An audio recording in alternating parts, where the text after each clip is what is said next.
Should you hire a financial advisor? And if yes, how should you select one? So, hey, I got a financial advisor. See Grogu right here, Baby Yoda. That's who I brought on to the team to help me through this retirement journey. No, seriously, I can tell you my process and my journey. I'm not claiming to be an expertise on financial advisors and how and why.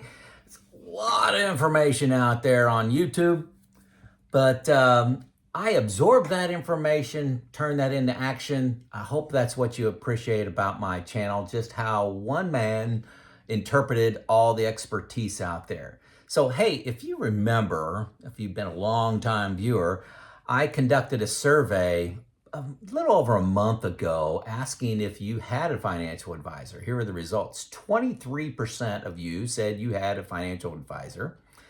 33% said they exclusively use like an Excel spreadsheet to forecast their retirement, so just using a spreadsheet. 10% use a retirement software package, and 34% managed with some kind of withdrawal strategy like the 4% rule, really just looking year by year. Yikes. I actually made another video on this, and that actually scares me. You know, you have 33% using Excel spreadsheet, 34% just looking year by year using something like the 4% rule. That's 67%. Yes, some of you Excel people are gifted, but most of the people that I've talked to that use Excel and have argued with me, they show me their Excel and then we find a problem in the data. So I'm not sure I want to trust my retirement, even being an engineer and a extensively experienced business person, that I would trust my Excel skills to plan my retirement. Most of you are making, some people that are using their Excel are just using some assumption on rates for taxes, rates for returns, just a fixed linear relationship. And that's very concerning. I use Excel. I have a software, I go through and I analyze where I am. I'm particularly pay attention to bucket one money inside of that. I use buckets. Another video. I use a software package called New Retirement. There's a link below. I love it. Highly recommend it. People that use it say it's a game changer. So use the link below. They give me a little money back for that. But I am a paying user of that. They don't give me one for free. I pay just like you. So I use Excel, I use a software package, and I have a financial advisor. So it's really a limited financial advisor. I'll talk about that in a second. One of the secrets that is not well advertised is that an advisor will be provided for you if your assets under management are over $1 million and you stay in the same fund family. I stay in the American Funds family, okay? Yes, those are managed funds. That's a subject for another video. They've done exceedingly well for me for 35 years, and I have not had a good reason to go against them. I use all three tools: Excel, financial package, and a financial advisor. Now my financial advisor is not the full service advisor. I get to meet with him, as many times a year as I want to, within reason, 4 or 5 times. I also get a lot of emails and I talk to him on the phone. So they're not actively looking at my account all the time unless I inquire of them, and then they're available for me. So one thing I want to get through in this video, please follow this rule. Everybody raise their right hand and say, I will do this. You're either going to hire a financial advisor, which is not the right thing for a lot of people, but it is the right thing for a lot of people. So you're either going to hire a financial advisor or you're going to use a comprehensive retirement software package. Please, you do one or the other. Please, you will thank me, okay? You will thank me. I have people thanking me. Hundreds of people have thanked me in the last couple months. Hundreds. that said, oh my gosh, I didn't realize all the things that a software package like New Retirement can do for me. Thank you, Joe, for pointing that out to me. I've received hundreds of comments. I don't think it's 1,000 yet, but it's hundreds. So please do one of those. Financial advisor or a comprehensive software package. There's no choice, okay? That's very strong advice from Joe. Okay, so who needs an advisor? If you don't want to do the research on investment options, withdrawals, tax, Social Security, long-term care, setting up trust, all those things, if you don't want to spend the time to do that, you probably need to hire an advisor. They are expensive, but stupidity is a bigger expense. Sorry to be blunt. I spend a lot of time researching, and I'm sure most of my listeners do too. Honestly, I like having an advisor in it. I won't go down that rat hole. So sorry.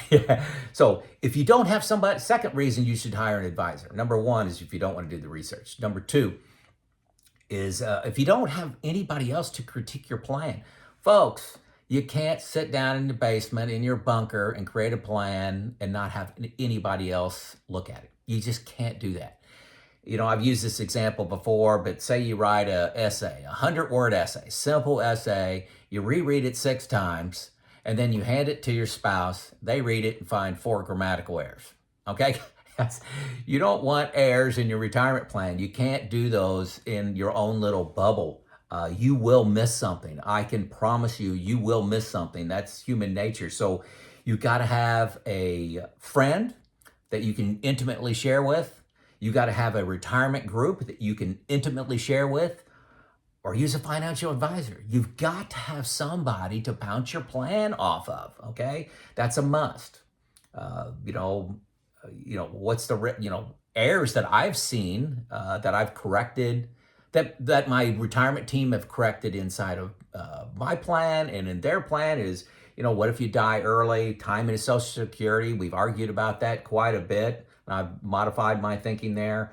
Roth conversions, all these things I've had my group to debate in an environment where they may disagree with me, but it's in a helping culture, if that makes sense. Do not plan alone, folks. That's my second big rule here. Do not plan alone in a bubble. It's too important. My first rule is you got to hire a financial advisor or use a comprehensive package. Second rule is don't go it alone. It's too important. Hey, an example of somebody that needs to hire an advisor is, my wife. After my passing, she needs to hire an advisor because she just doesn't want to get into it, at least right now. It's not good or bad to hire a financial advisor. It just is, whether you want to do the work or they're going to do the work. My financial advisor, I really think he loves me. He doesn't make much money off me. He gets some money from the expense ratio inside of the funds I select, but it's not much money. But he wants my contacts. He wants my friends. He wants my recommendation. And it's not like he's selling insurance. I've probably have gotten him, he's told me about 11 people have signed up with him just because of my recommendation. These people will call me up. What's he like? What's your experience? And I give that, and they've signed up with him. So that it's been profitable for him and problem solving for my friends. And he knows he's going to get my wife's business whenever I die. So hopefully he's not trying to kill me. But, I've set up with him, negotiated a rate for when I retire or die. Die. A financial advisor can be expensive or a great investment. There's no universal right answer, okay? So that's kind of like who needs an advisor. Now how did I select one? I interviewed 5. And I went outside of, actually it's 7, 5 in the city that I live in, and then 2 that were external. And they love to talk to you. They'll give you a plan. They want to sell you on their approach. So don't think you're aggravating them and you're upsetting them. Whenever I told these folks no, it's very polite, very cordial, because they didn't know if you would be coming back, the next day, the next week. So it's all positive to get these different views. Um, Now, I'll be honest, most of the plans and approach were all the same. There wasn't that much exciting difference between them. And that's why I kept searching. I guess why I looked for seven. I was like, okay, let's go to a couple bigger cities, some big, and really the plans all look the same. So, what specifically did I look for in a financial advisor? Being a certified financial planner, CPA would be good, but my guy is a CFP. How are they paid, assets under management, hourly, selling products or transactions, the standard stuff. Do they understand assets and risk? And every one of them checks that box. There's nothing that complicated inside of this. But, some of the more intangible things, did I have a connection with them? Did they listen? Very important to me was, would they challenge me? I was looking, Neil is the guy I selected. Did he challenge the way I was investing in a respectful way, but yet forceful ways? Because I can be kind of a bully. I can be very opinionated on a few things. I do listen, but I needed somebody that wasn't just trying to sell me something and was just trying to parrot back to me what I was saying so I looked smart. No, I wanted somebody to challenge me, on things, introduce me to things that I may not have known about, like I bonds, something like that. I was looking for a partner, somebody that didn't talk down to me, but really understood my risk profile, what I was trying to accomplish, could partner with me. But sometimes partners need to argue, and Neil fits all this for me. So I wanted them to be fairly young. This may be surprising to you, but I want somebody that would be there for me when I'm 75. For example, if I hired somebody that had an enormous amount of experience and they were 65, how much longer are they going to work? I retired at 54, or when I'm 75, where are they going to be at? So I wanted somebody that was going to be there. So I was looking for somebody really in the 35 to 45 years old range. I wanted somebody with family values. Hey, I checked them out on Facebook. Just be honest. What do they value family? Is that a big part of their life? And for Neil, I'll say it's one of the most important things of his life. Probably the most important thing in his life. I look for communication, emails, calls, live conversation. I get a couple emails a month. I'll have a call or text come in a month.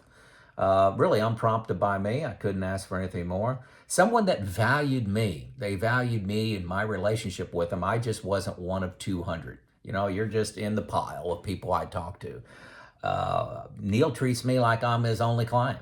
He really does. He treats, when I'm in the room or I'm talking, I really feel I have his attention. He didn't tell me how busy he is and I can't do that. I can't do that when I ask him to analyze something.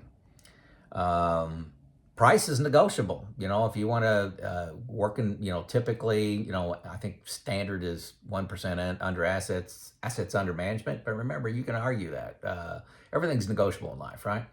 And I really wanted somebody, all these things, together. I wanted somebody that Lisa could work with, my wife, upon my death, because she doesn't want to get into this, spend the time on it. So I'll put Neil's contact information in the notes below, but that's really what I think about. I've been with Neil almost 4 years now, and I'm very happy.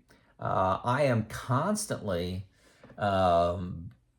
arguing, badgering him on the performance of my funds versus, index funds. And the Capital Group, with American Funds, has done extremely well. This year hasn't been great, but if I look at 5 years, 3 years, 5 years, 15, 20, 25, 30, American Funds have done quite well. So that's my managed fund plug for the day. Not all of them are equal. Give me some comments on that.